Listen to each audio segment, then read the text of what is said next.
Today is Saturday, May 29th, around 6 past 10 a.m. Eastern Time, and we are starting a program for Council for Strategic Affairs. My name is Dr. Adityanji. I am the President of Council for Strategic Affairs. Today's event is titled Continued Occupation of Gilgit and Baltistan. It is part of our Distinguished Speakers series. So a little bit about Council for Strategic Affairs. I will try to share my screen so that people can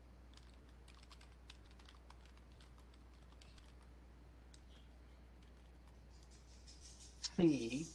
Council for Strategic Affairs imparts education in the field of international relations. It fosters discussion, dialogue, and debate on geopolitical issues. CSA encourages strategic studies in general to raise awareness. CSA aims to contribute towards world peace and prosperity.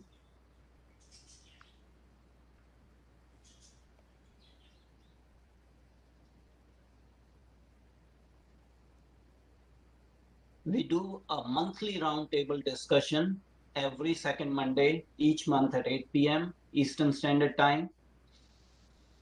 And our monthly distinguished guest lecture series is by a domain expert. We also organize symposia, meetings, and conferences. We promote publications of articles on geopolitics and related subjects. So as everyone saw in their Eventbrite invitation, this is our Eventbrite invitation. Our speaker is Senge Sering, who is going to speak on continued occupation of Gilgit and Baltistan. A little bit about the speaker.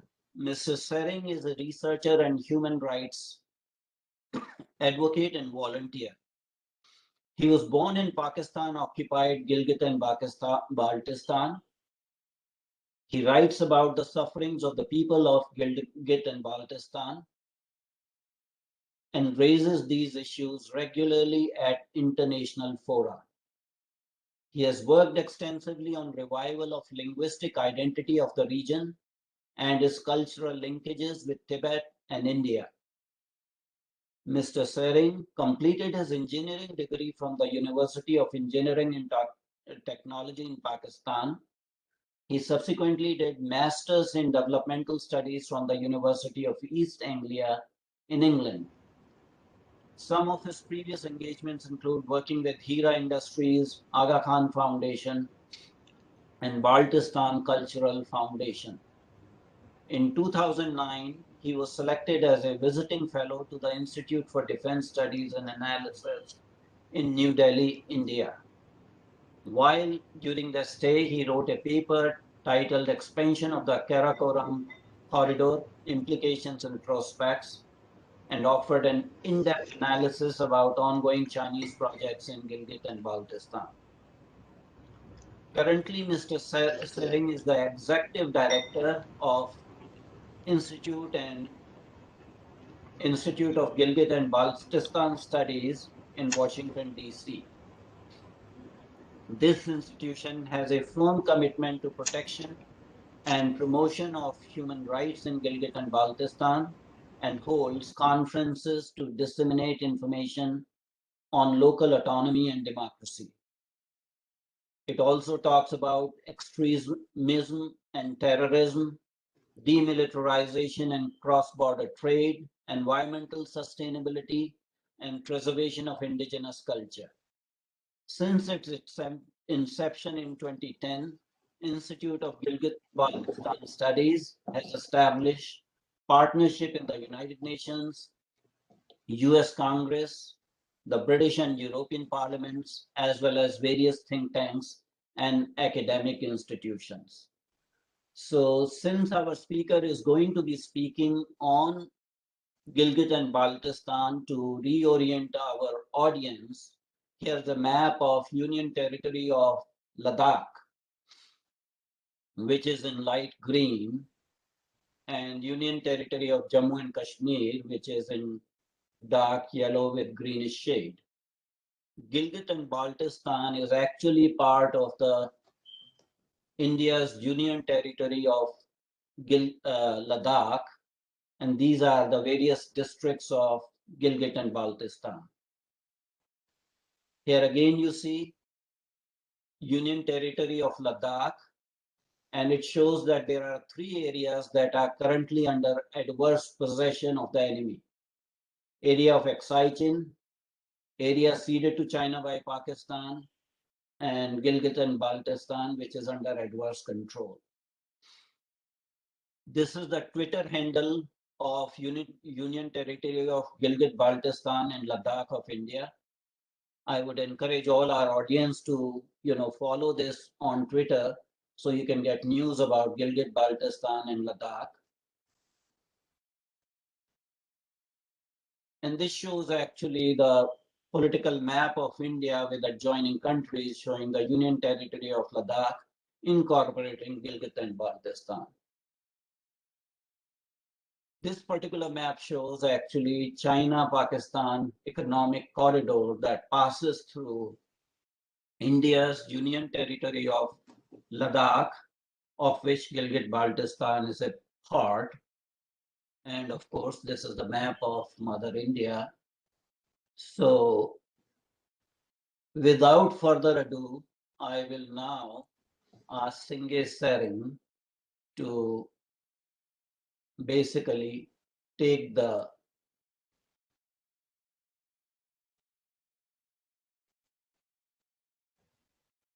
stage and deliver his talk on continued occupation of Gilgit and Baltistan and impact on the people who are basically in a state of siege. So, Senge Sering. Namaskar, Adyatinji. Good morning, everyone. Namaskar, friends. I hope you can hear me. It's been a long time since we met last time in Ohio, and I hope you're all keeping well. And despite all the challenges that we have faced since then because of the epidemic, hopefully, we'll be able to sustain it, move past it, and continue with our lives. Today, my topic is Gilgit-Baltistan, a people caught in crossfire. That's how I've titled it. We'll be talking about a land that belongs to India constitutionally, legally, physically, it is part of India. And it remains in Pakistani occupation for the last 70 plus years. I happen to be one of the natives from Gilgit-Baltistan who live here and talk about, as Honorable Diyatinji said, talk about Gilgit-Baltistan's issues, try to raise awareness about its relationship with India and Pakistan, why we are stuck with this situation where the people of Gilgit-Baltistan do not have any political rights, any constitutional rights. What are the main causes? What are the main reasons? What could be the possible solutions? These are some, of the topics that we'll be discussing today. Today I will talk primarily, I think, because we have like 15 to 20 minutes to talk about Gilgit-Baltistan. So the topic that I have chosen, or the subtopic, it's called the provisional or the temporary province of Gilgit-Baltistan that Pakistani Prime Minister Imran Khan is trying to establish. So when Imran Khan was, he was lobbying to be the next Prime Minister of Pakistan a few years back, he had a different idea on Kashmir. He wanted good friendship with India. He believes that Kashmir belongs to Pakistan. He does not really believe in this concept of an independent Kashmir, a third, possibility or an option that usually some Pakistanis talk about. If you remember, there was a Kashmir Day that was celebrated 2 years back in the month of February, and one of the Pakistani ministers wanted to hand Imran Khan the flag of Azad Kashmir, and he refused to hold it. Because Imran Khan, he came with this idea that we need to move forward with absorbing Gilgit-Baltistan and Azad Kashmir into Pakistan and improving relationship with India. And I think if you listen to the statements and different speeches that General Bajwa has been giving on different occasions, he's also softening his tone on India. He wants the country to move forward, not remain hostage to the the impasses of the history. And there's a lot has happened since then. And what Bajwa is doing is something that Pervez Musharraf was also trying to do after he took over from Prime Minister Nawaz Sharif, and he was asking India to have an accord of friendship, neutralize the military buildup on the line of control, have a joint control mechanism for Jammu and Kashmir. But the difference between Bajwa and Musharraf is that Bajwa is more inclined towards Gilgit-Baltistan and Azad Kashmir getting absorbed into Pakistan, whereas Pervez Musharraf saw Gilgit-Baltistan as one of the 7 units of Jammu and Kashmir. And I would say this change in their attitude is primarily because of how India went ahead and removed Article 370 from its constitution. So you can say that Pakistani military had an upper hand in the issue of Jammu and Kashmir until then. They had a veto power over Kashmir until then, and Prime Minister Modi, he went ahead and he broke that the stalemate, and he has been able to minimize Pakistan's influence in Jammu and Kashmir since then. So I think this is what the Pakistani military has realized, and they are using Imran Khan to move forward with a different paradigm, which is we should absorb what we have, that is Gilgit-Baltistan and Azad Jammu and Kashmir in Pakistan's control, and then focus on Valley with a different attitude, with the help of international community, with the help of, now they're involving Turkey into it, for instance. Now they're trying to involve China into it. So these are different ways that they're trying to work on Indian side of Jammu and Kashmir without compromising on Gilgit-Baltistan. So I think this is something that has changed because of India's move towards amending its own constitution and removing Article 370. There's a lot of talk about in Pakistan where they tried to convince us that the reason why Pakistan is moving ahead with its policies on Gilgit-Baltistan and trying to incorporate Gilgit-Baltistan is because China wants Gilgit-Baltistan to be secured, not just physically, it is in the hand of Pakistan, but also politically and constitutionally. And that's why they want Pakistan to change Gilgit's status. I tend to disagree with that. I think China, if you look at the bigger picture of its own challenges in Xinjiang and Tibet, China does not want India and Pakistan to be friends and remove all their strategic and political obstacles and move ahead with economic prosperity and normalize relationship along the border and the line of control. It is not in China's interest. What is China's interest? The China's interest is to keep India focused on towards Pakistan and not let India pay more attention to its northern border, which is Xinjiang and Tibet. So in order for Pakistan to continue what they say, bleed India with 1,000 cuts. They have to keep the Kashmir issue alive. They have to keep Gilgit-Baltistan and Azad Kashmir in kind of that fold. Incorporating Gilgit-Baltistan and Azad Kashmir will give a very different message to the international community, and Pakistan will lose all its international leverage. And this is not something that Pakistan and China want. They want India to remain occupied on its western border and not towards the northern border. That's why China is paying so much money to Pakistani military.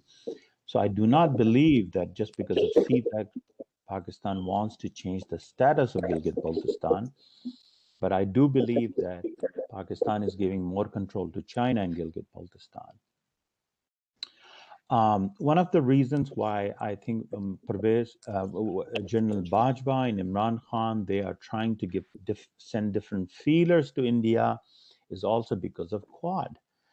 We believe that in the coming years, Quad is going to be a very serious block to be dealt with, especially for China to be challenged with. And I think in that situation, India will have a lot of leverage on the United States and Australia and Japan. And because of that, Pakistan and China believe that there will be a softening of attitude as far as Kashmir is concerned.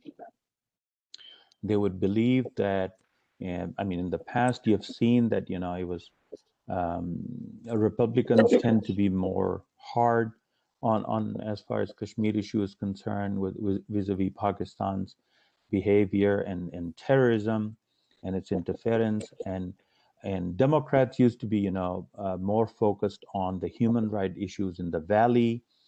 And this is what really benefited Pakistan, because when the United States focused on human rights issues in the valley, and Pakistan was able to redirect all the attention to the valley and away from Gilgit-Baltistan and Azad Kashmir. So I think this is going to change with the passage of time, because for the United States, dealing with China is far more important than Kashmir itself. And in order to do that, it has to minimize any interference in India's internal matter, for India to move along smoothly and iron out freeze out all the problems that the Quad is facing right now. A lot of trust issues, a lot of challenges are there. So in order to do that, I think for India, the biggest problem is that the United States needs to stop about talking about Kashmir, because it's India's internal matter, and that is, I think, something that is worrying Pakistan.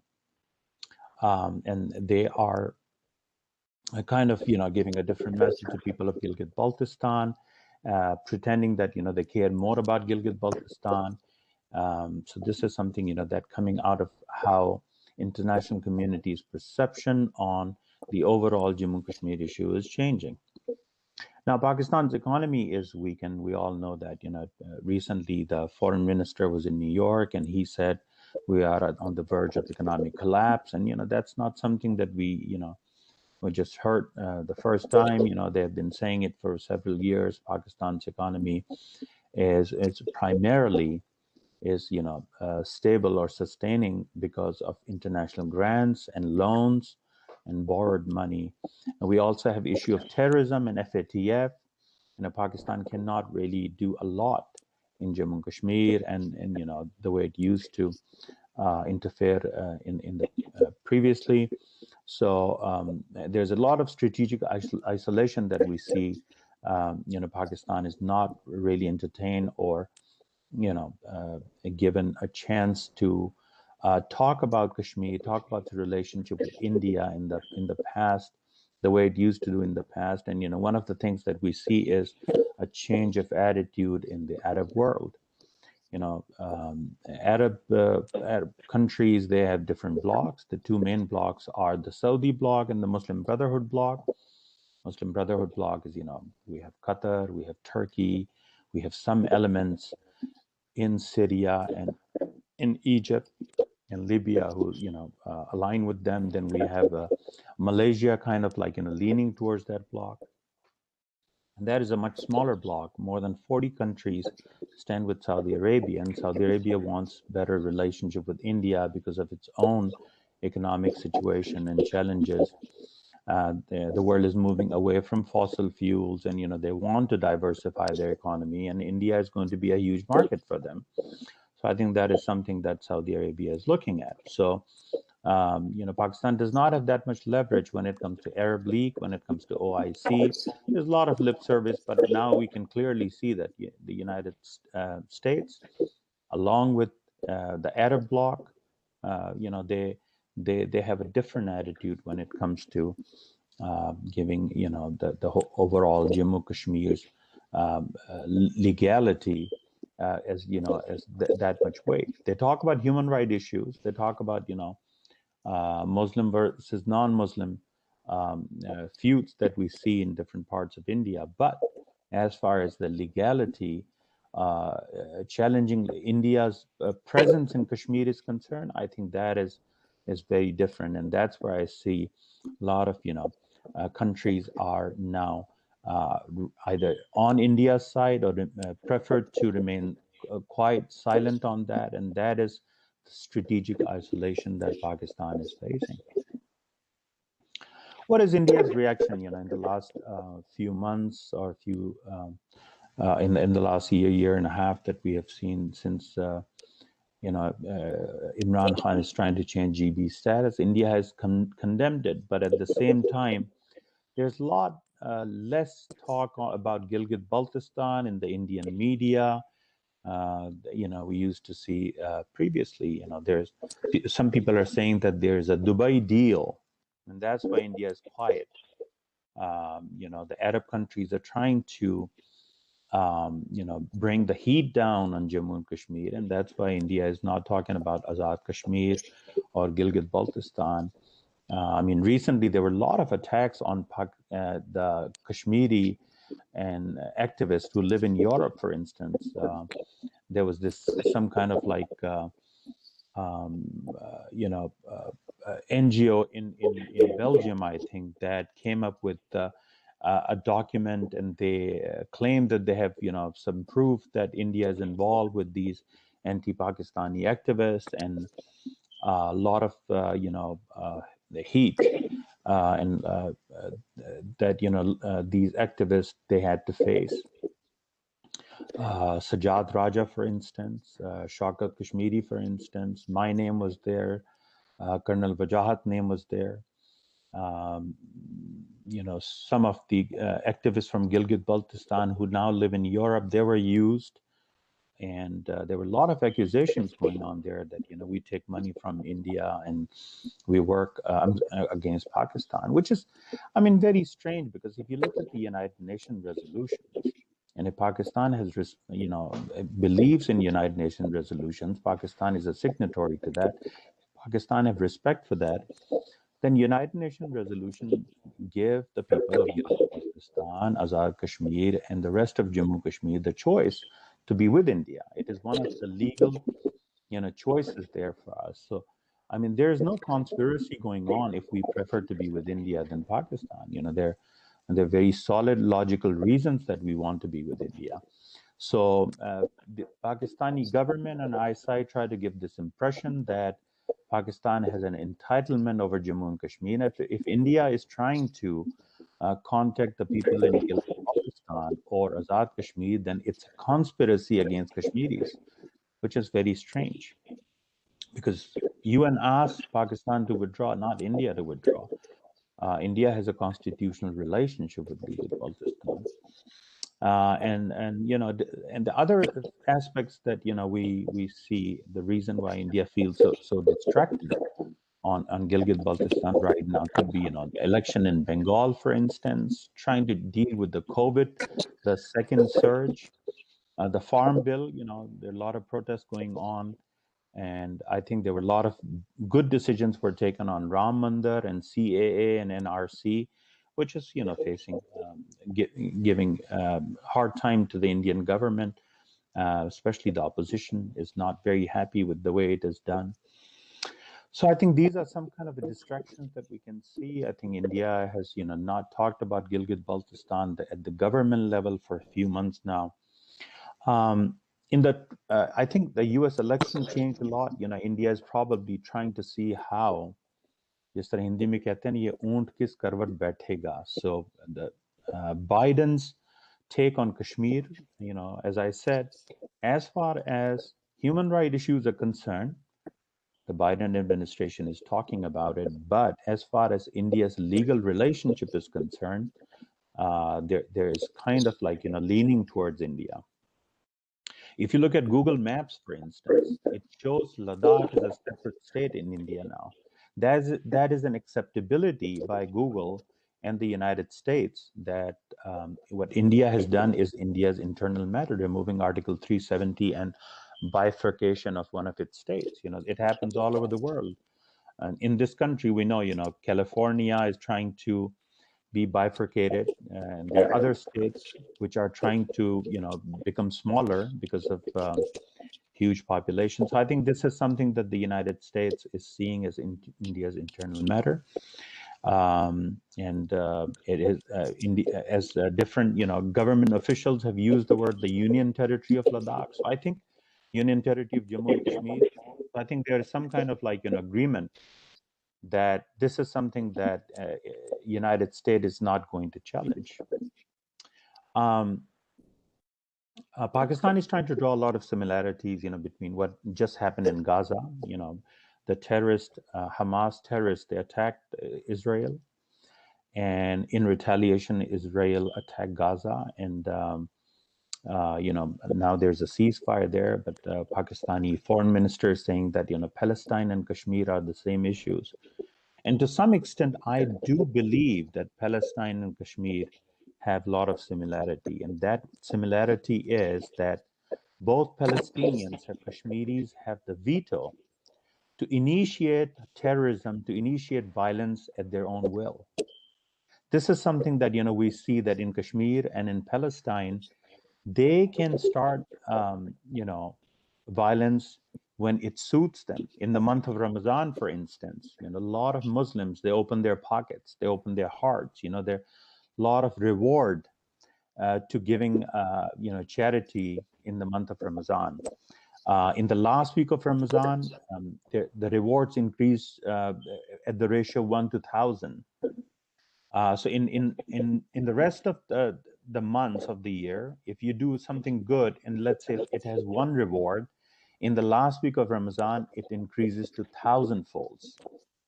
So that is something that the Muslims, the Hamas and the Kashmiri terrorists, they know how to exploit that. In the second and the third and the fourth week of Ramadan, all these things start where the Muslims, they see a lot of persecution, quote unquote, in Gaza, and a lot of attacks from the Jewish state, and they open up their hearts, and their charity boxes fill up.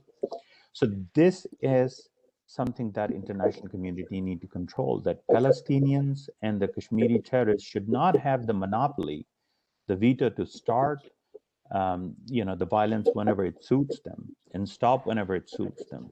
And I think removal of Article 370 changed a lot in Kashmir. The Kashmiris do not have that kind of leverage, but the Palestinian Hamas, they do. And I think we need something similar to happen on this side of the world as well. So in Kashmir, for instance, we saw that after the removal of Article 370, the relationship, the nexus that Pakistani military, the Mufti family, the Abdullah family, Sheikh family, and the Hurriyat Conference and others, they had a nexus. And they were working with each other to completely, blackmail Indian government. I think that kind of changed. A lot of authority that a chief minister had, for instance, it has been taken away from the chief minister now. So I think, I don't know how it's going to evolve in the long run, but right now it seems like what India has done by removing Article 370 in Kashmir has changed the status quo, and Pakistan is being forced to go on the back foot and show some kind of paradigm shift to satisfy the people in Gilgit-Baltistan and Azad Kashmir. Let's talk about the provisional province. What is provisional province? So Pakistan is saying that we are a country of 4 federating units. Article 1 defines what is Pakistan, 4 federating units. So Gilgit-Baltistan will be given political rights, but without changing the Article 1 of the Pakistani Constitution, which defines the international boundary of Pakistan. So a provisional or temporary province means that they will have a setup that functions like a province with a chief minister, a governor, a legislative body, and everything else, but they will not be incorporated into Pakistan formally. This is what a temporary province is. And Imran Khan has claimed that they're still working on it. That claim that it will generate more revenue for Gilgit-Baltistan, that claim that it will delegate more authority to Gilgit-Baltistan, I think it is farce. Local people understand that it's eyewash. The international community need to know that it's just a smokescreen. Why? Because it is all done to enable China have better control over local resources, bypassing the local people, and make decisions in Gilgit-Baltistan. This is what the temporary province is all about. So that's why when local people demand that we want a setup that exists in Azad Kashmir, which means Azad Kashmir has its own constitution, Pakistan is not willing to do that. Pakistan is not willing to give autonomy to the local people, despite the fact that the United Nations has asked Pakistan to withdraw and let the local people take care of their land and resources till the final resolution of Kashmir. So these are the implications of the provisional or temporary province, that it will enable China and Pakistan to enhance the loot, to legalize, constitutionalize the loot in Gilgit-Baltistan. But there could be some plus points to it. I could speculate that, let's say if there's a provisional province and there's some kind of, open borders with India, for instance, then there could be more traffic flow towards Kargil, which will help the divided members of the families, meet each other. There could be some trade exchange, cultural exchange. There could be more interaction with the Indian government of the political leaders and the activists in Gilgit-Baltistan, something like that. But we are not sure if that is something that Pakistan has in the basket. It could be just a provisional province to accommodate China, but not enhance or improve physical relationship with Ladakh or Indian Kashmir or in Jammu. So this is something that we do not know, but there is a possibility. So Pakistan does not want to merge GB, as I said. It does not want to completely destroy the Kashmir issue, despite the fact that locals want it. If you had asked me like 10 or 15, 20 years ago, people would have said, a large majority of the people in Gilgit-Baltistan would have said yes to temporary province. Today they are saying no, because of the way China-Pakistan relationship is evolving, and the way United States and Pakistan relationship is evolving, and the way the social media has enhanced the flow of information to the local people, and they do understand there's not much for them in the temporary province. That's why now more and more people are saying we want our own autonomous setup with our own constitution. That is something that is a change in the local attitude. What are the implications for India if we have a temporary or provisional province of Gilgit-Baltistan? First of all, it could go in India's favor. For instance, when Pakistan intends to create a temporary province, it will have to amend its constitution. It will have to amend certain articles where it will have to write down in the constitution that we are creating a temporary province of Gilgit-Baltistan without compromising the issue of Kashmir, because Gilgit-Baltistan is a disputed area. It cannot be fully merged with with Pakistan. It's part of Jammu and Kashmir, and that's why it will be a temporary province till there's a plebiscite in Kashmir. All that kind of like jargon that we see in the Pakistani textbooks as well as in the media. The good thing about mentioning that in the constitution is that you will have a legal proof that Gilgit-Baltistan is part of Jammu and Kashmir. How is that going to help India? Because then India can go to the international community and show a legal document, which is the most important document in any country in the world, is its constitution, saying that Gilgit-Baltistan is part of Jammu and Kashmir, which acceded to India. So India has a legal claim over Jammu and Kashmir. So that is something that I think India could benefit from.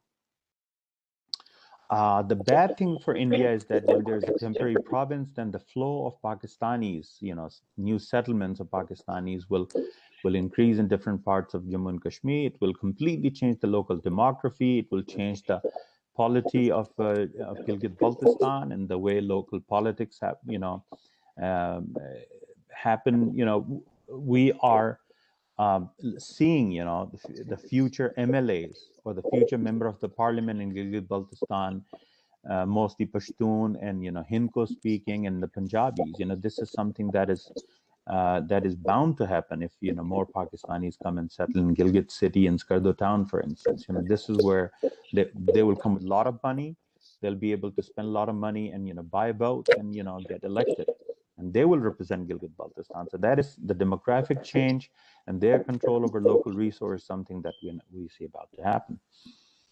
What will happen? What will change in the global stance on Jammu and Kashmir? As I said, in Gilgit-Baltistan is linked with China as far as the Western world is now concerned.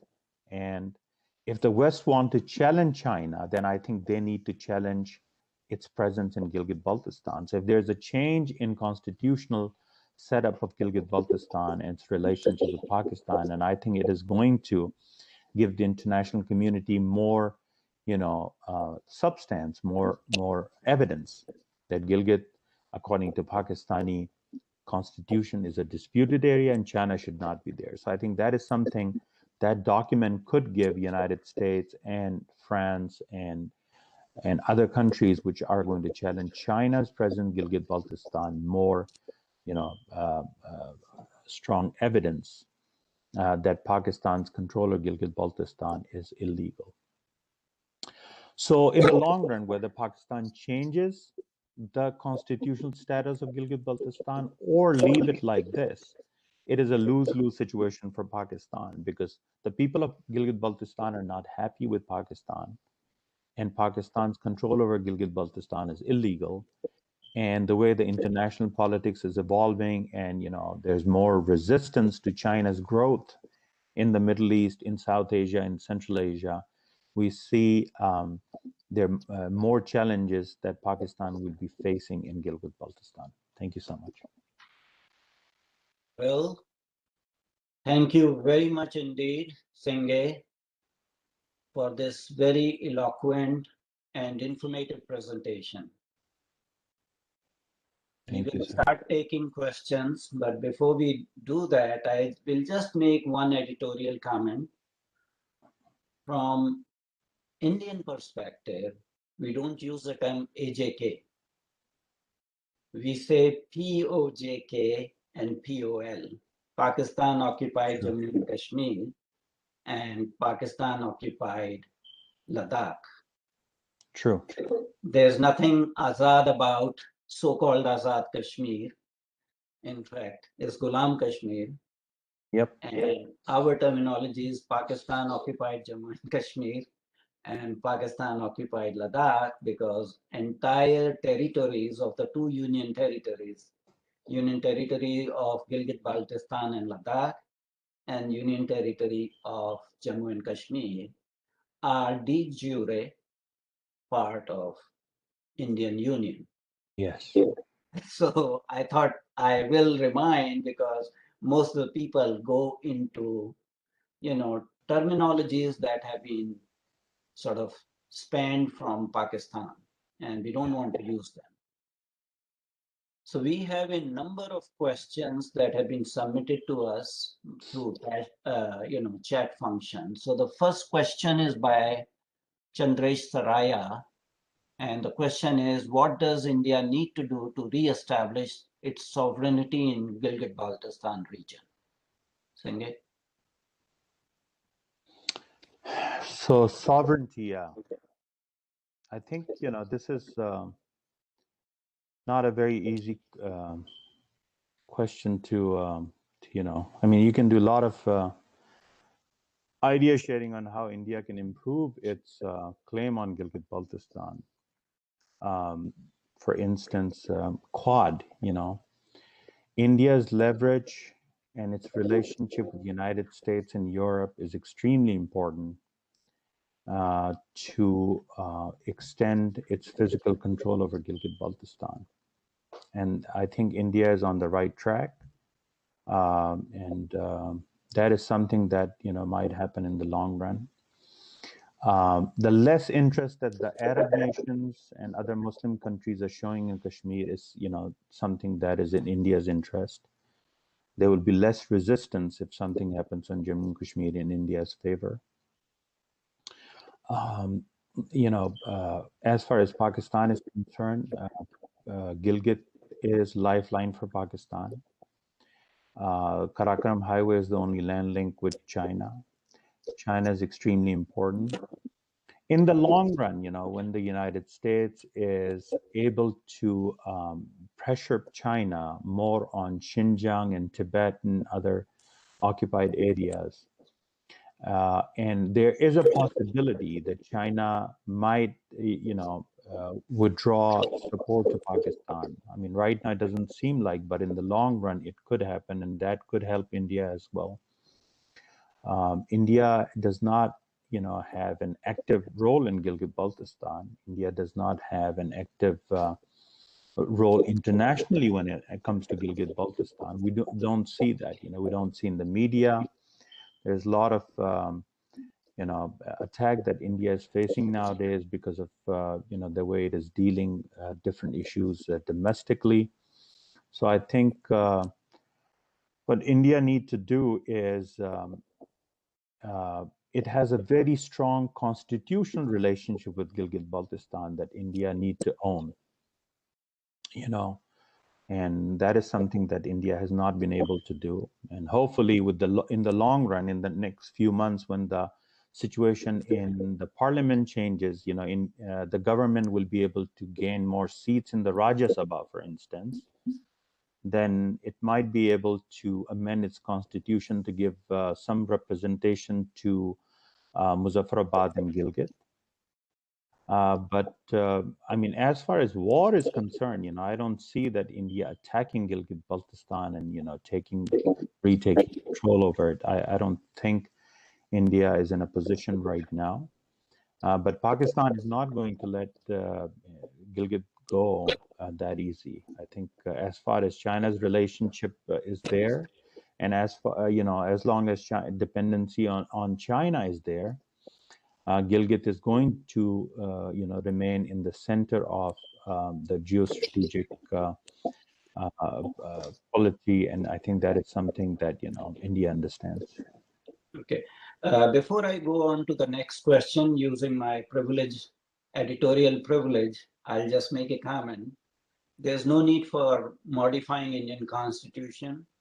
In the State Assembly, when Jammu and Kashmir was a state, there were, I think, 27 seats that were kept vacant for the areas under adverse possession of Pakistan.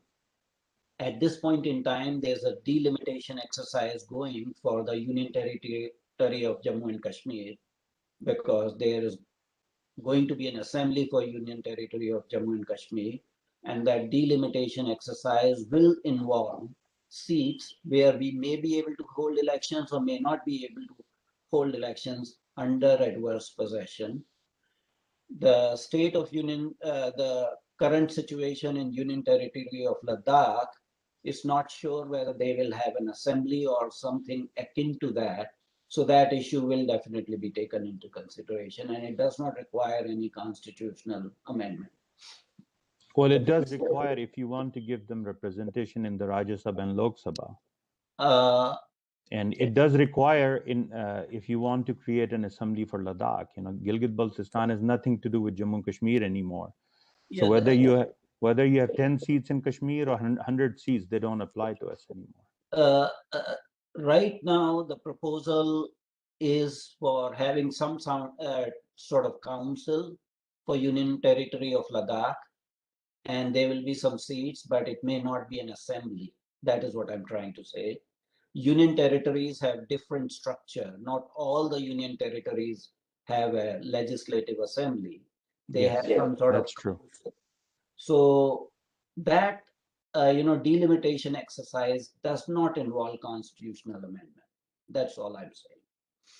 So the next question is from Mr. Sridharan, and the question states, what do Gilgit-Baltistanis essentially prefer?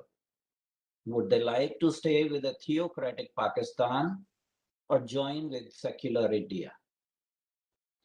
Well, I think this question has been asked again and again and again, and I think for me it's a very it's a redundant issue. First of all, there's no survey going on in Gilgit-Baltistan. What do they want?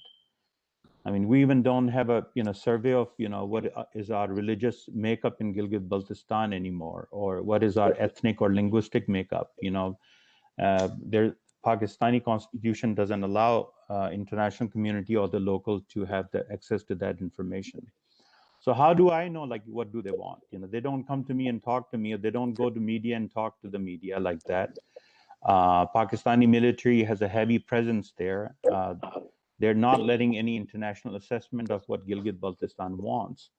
But I could speculate that the majority does not want to live with Pakistan. But as far as this Jammu Kashmir issue is concerned, and India's legal relationship with Jammu and Kashmir is concerned, that does not really require what people want or not. I mean, people would like to have better economic benefits. I don't think India is, going to have a plebiscite in Jammu and Kashmir, because the first condition of plebiscite was withdrawal of Pakistan, and the second condition was that all the Pakistanis move out from Gilgit-Baltistan, Muzaffarabad, Mirpur. That's not going to happen. We don't know who is, deciding for Gilgit-Baltistan anymore. A lot of people from, Hindko-speaking areas and Pashtun areas, they have settled in Gilgit, and now most of them, they sit in the local political institutions, and they also speak on behalf of Jammu and Kashmir. So I think these questions, they're very how do you say, bade masoom se sawal hote hain aap logon ke, but they are very irrelevant questions. I think you have very well stated your opinion. It's very explicit. I'll go to the next question. It is from Ankur Bhandari. It is slightly, it's tangential to the topic at hand, but I will still ask this question on behalf of Ankush Bhandari. The question is, it is being said that USA is seeking military bases in Pakistan after exit in Afghanistan. What is your opinion on the case? It does not do, it has nothing to do with the current topic, but since a question has been asked, I will defer to you.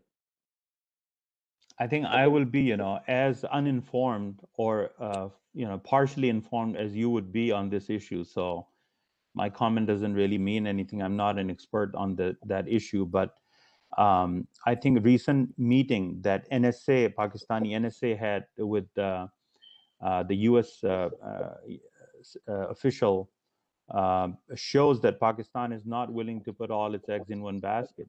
China is extremely important. China is the primary strategic partner, but improving relationship with the United States is also very important for Pakistan. So Pakistan is trying its best that when United States reduces its impact or its presence in Afghanistan, then Pakistan is able to benefit most from that partial withdrawal. And that's why, they are trying to give different options and, different, there's a deal that's in place. And this is primarily done because Pakistan wants a complete control over Afghanistan, and Pakistan and China, they are jointly working on that. So I think um, giving few bases to United States in Sindh or Balochistan, they've done it in the past, and maybe I think it's going to continue on that course, and that is probably done to gain more leverage in Afghanistan. Very well. There is a question from Chandresh Saraya, and it has to do with the ethnic mix of the population in Gilgit and Baltistan. And the question is very specifically, how's the life in Gilgit-Baltistan region for somebody who's a non-Muslim? There's no non-Muslim in Gilgit-Baltistan. If you consider Ahmadis as non-Muslim, there's some Pakistani Ahmadis who are living in Gilgit-Baltistan, maybe because of their vocation, or maybe they bought land there. But we do not have any non-Muslim in Gilgit-Baltistan. So, but Gilgit-Baltistan's major earning after the first, the source of earning is obviously Pakistani military and government jobs, and then the second source of earning is tourism. So in that way, you can say that the foreigners, especially the Westerners, whether they come from Europe, United States, or Japan, the people from the Far East, they are welcome in Gilgit-Baltistan, and religion does not really play that important role because they do not really interfere with the local politics or local society. These are tourists. As far as local population is concerned, we do not have any non-Muslims there. But I think there's a growing awareness in Gilgit-Baltistan that the policy of using terrorism as a tool to extract money from the West is a bad policy. And given the fact that Shias and Ismailis and Nurbakhshis, they make up a considerable majority in Gilgit-Baltistan, they would like more space for the non-Muslims. So I think that would be something that you could assume if a situation like that arise in the future. Thank you, Senge. I have another question on demography. You have already dealt with it, but since it's a very specific question, I will reiterate for our audience. I think it's an important question, and the question comes from Mr. Ashok Chaubale from India. And the question states that I understand there has been a serious change in demographics of Gilgit-Baltistan from what it was in 1947. What Pakistan has done is done a lot of Sunni resettlement, or rather Sunni settlement into Gilgit and Baltistan. So what is the impact of these settlers who are Sunnis in Gilgit-Baltistan? So there are two challenges that we usually talk about, and Indians tend to look at just one aspect, which is the physical aspect. That when they see a human settling in Gilgit-Baltistan, they see it as a threat. But the bigger threat is not just that Punjabi or the Hindko speaking or the Pashtun settling there. The biggest threat is that the government officials, they are able to acquire huge tracts of land all over Gilgit-Baltistan. They're able to lease thousands and thousands of acres of pastures in the mountain ranges, and they become owners of those lands. And you do not see human activity there, but the fact is that that land doesn't belong to the locals anymore. That is the biggest challenge, that more than 60 or 70% of the useful land of Gilgit-Baltistan has been either leased out or have been sold out to the outsiders. So even if you do not see a lot of human activity there, the fact remains that we are not able to dictate our policy or our rules as far as land is concerned. Now come to the human settlement issue. People are settling in Gilgit city mainly. People are settling in Skardo city. These are the two places where the biggest settlements are. The other, places where they're settling are in Diamir district, for instance, which is along the Karakoram highway. And then we have Gakuch, for instance, in Gupis, for instance. These are the places where the Pakistanis are coming and buying land. The biggest threat is obviously, the religious threat. The local Shias and Ismailis, they have their own traditions, their own festivals, rituals, and, there's bigger challenge coming from other communities in the name of blasphemy. So nowadays, you see there are a lot of problems. If you read what's going on in Gilgit-Baltistan, if you follow Gilgit-Baltistan, you will see that there's a huge, situation that is prevailing right now, which is that Sunnis are saying Shias, they threaten their existence because they attack their religious icons, and they disrespect them and they insult them. Which is funny because the Muslims, they insult other religions all the time. So I thought that shouldn't be a problem for them. But when it comes to Muslim themselves, they want to have a one-way street. It's just like, you can't insult us, we can insult the rest of the world. So this is something that has been used as an excuse to control the local Shias, to press the local Shias, to take political and strategic control out of their hands. So I think that is the biggest problem that we see, that Pakistani rules of constitutional articles on blasphemy are being used against. Even the Pakistani constitution does not apply in Gilgit-Baltistan, but this is the biggest challenge that we see. And other challenges, obviously, they have total control over local trade, with Chinese trade, Central Asian trade, and this is leading to marginalization and joblessness in Gilgit-Baltistan for the locals. Thank you, Senge. There's another question. I think you, in your very detailed presentation, have already commented on that. Yes, there has been some development in Gilgit and Baltistan. There's building of roads, etc., etc. The question is specifically, what is the level of human development in Gilgit and Baltistan? This is from Krishna at Samili, and he wants you to comment on the level of human development, which is very important from the perspective of their emotional connectivity. So our basic literacy is a little over 50%. But the biggest challenge that we have is, we do not have any skilled people. And the reason why we do not have any skilled people is that Pakistan has not built any local universities, has not built any technical institutions, medical universities, engineering universities, polytech universities, and other skill learning institutions. So a lot of people who move out of Gilgit-Baltistan, when they learn some skills, then they use that in other parts of Pakistan. They do not return to Gilgit-Baltistan. So there's a vacuum here. There's a lot of loss of human resource in Gilgit-Baltistan, and that is being filled by the Pakistanis. So this is the dual benefit that the Pakistanis are getting. They limit our access to skilled jobs. And when people move out of Gilgit-Baltistan to seek jobs in other parts of Pakistan or the Middle East or the West, then that's being filled by the Pakistanis. It helps with the demographic change.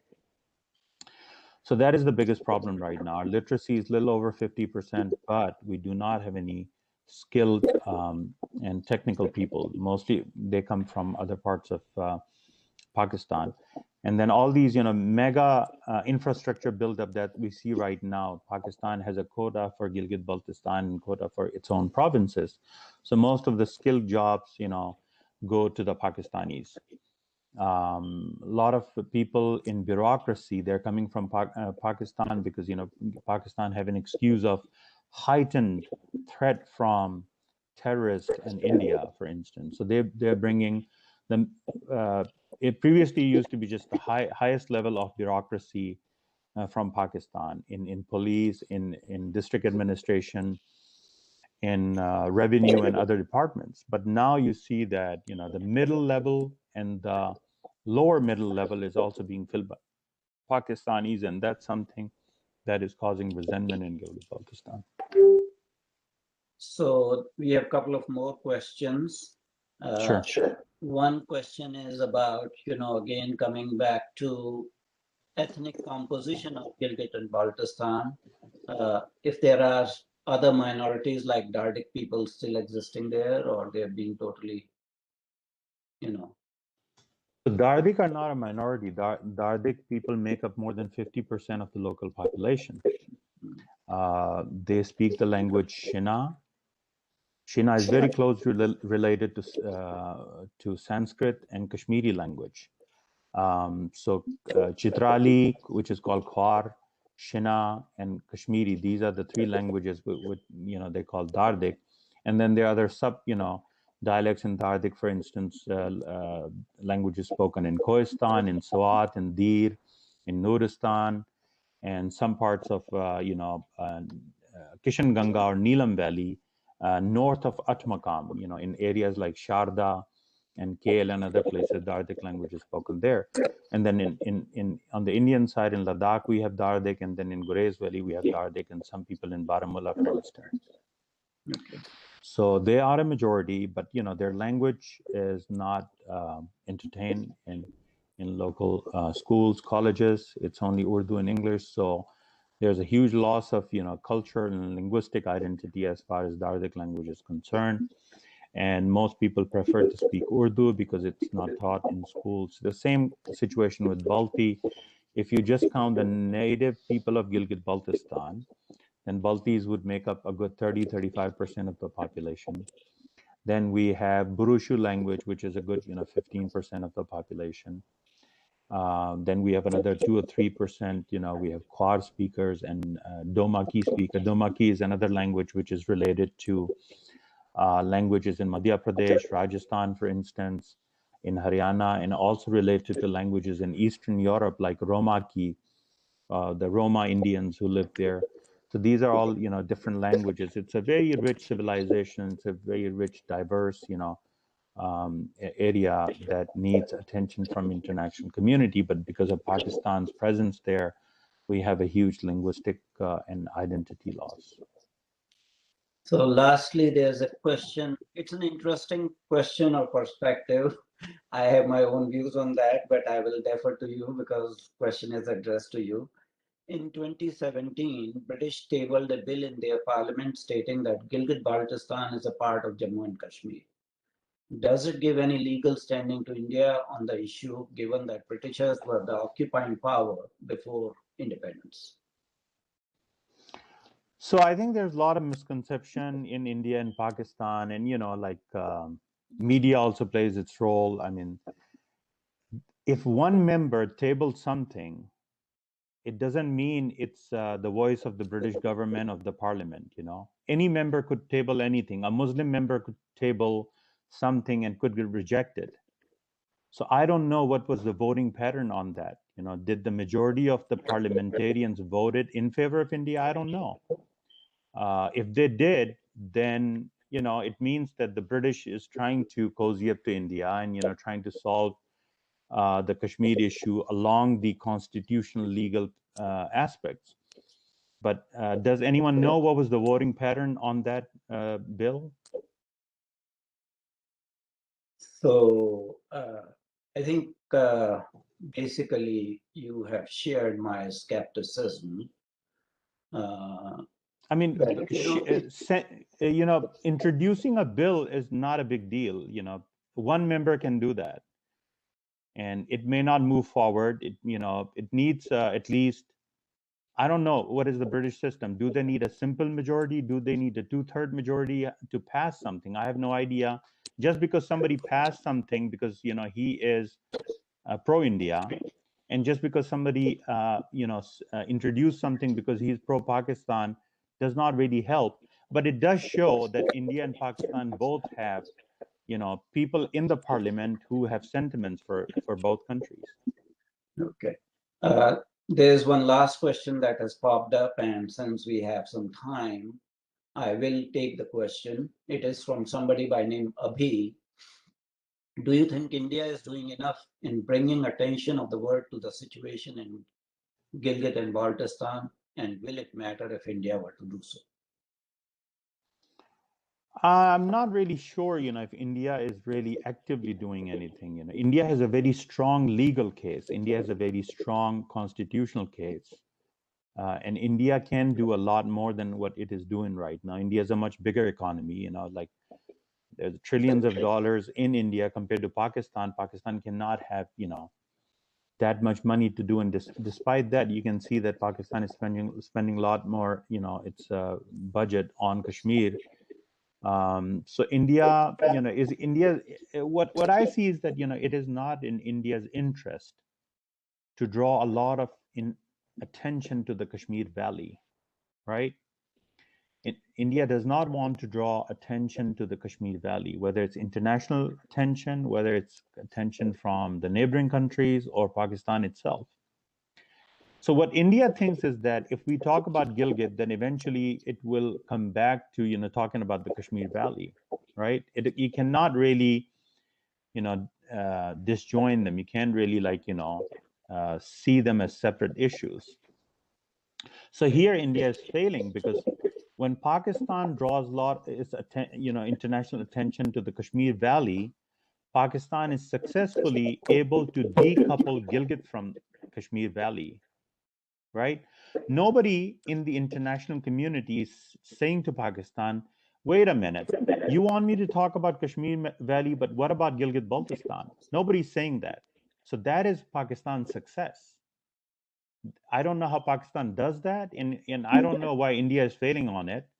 But this is Pakistan's success, that when Pakistan wants to, bring focus to a very micro part of Jammu and Kashmir, which is the valley, and decouple everything else, the international community is kind of facilitating Pakistan on that. So nobody says that you're changing demography in Gilgit. I'm not going to listen to your claims on India changing demography in Valley, for instance. Nobody says that. So this is something that India need to look at. Well, thank you, Senge, for your Thank you so much for having me. Elaborate answers to these inquisitive questions that have a bearing. And as I said that, it was a very detailed presentation. We enjoyed having you. Thank you. Before I close, I will again make some editorial comments. And one of them is that there was a resolution in Indian Parliament passed with unanimous, sort of support. Yeah. That India is committed to regain all its lost territories. And those territories include territories that are under adverse possession of Pakistan, whether they are in the Union Territory of Jammu and Kashmir or Union Territory of Ladakh. So India is committed to that. And India is also committed to getting territories under adverse possession of China, whether that is Exai, whether that is part of the UT of Ladakh ceded by Pakistan to China in 1961. There is a national consensus on that.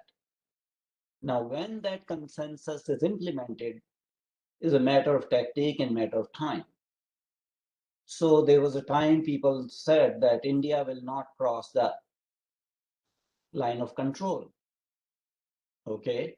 And we remember surgical strikes in Balakot. So somebody said motion number 1107, sponsored by Bob Blackman, was passed by the parliament. Now, again, here's the thing: this passage in the parliament is not a policy of the government, right? Something passed in the parliament has not become the policy of the government. So that is what India need to work on.